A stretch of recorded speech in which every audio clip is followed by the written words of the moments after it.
Exodus chapter 1. These are the names of the sons of Israel who went to Egypt with Jacob, each with his family: Reuben, Simeon, Levi and Judah, Issachar, Zebulun and Benjamin, Dan and Naphtali, Gad and Asher. The descendants of Jacob numbered 70 in all. Joseph was already in Egypt.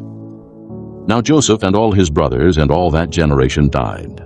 But the Israelites were fruitful and multiplied greatly and became exceedingly numerous, so that the land was filled with them. Then a new king, who did not know about Joseph, came to power in Egypt. Look, He said to his people, the Israelites have become much too numerous for us.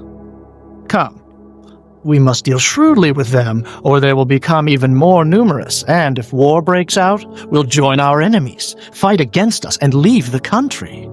So they put slave masters over them to oppress them with forced labor, and they built Pithom and Ramesses as store cities for Pharaoh. But the more they were oppressed, the more they multiplied and spread. So the Egyptians came to dread the Israelites and worked them ruthlessly.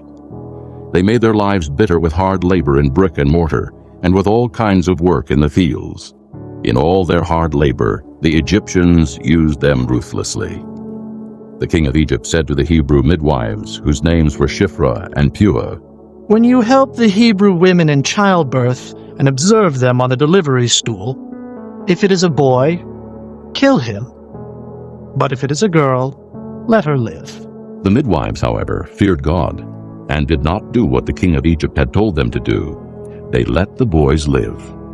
Then the king of Egypt summoned the midwives and asked them, Why have you done this? Why have you let the boys live? The midwives answered Pharaoh, Hebrew women are not like Egyptian women. They are vigorous and give birth before the midwives arrive. So God was kind to the midwives, and the people increased and became even more numerous.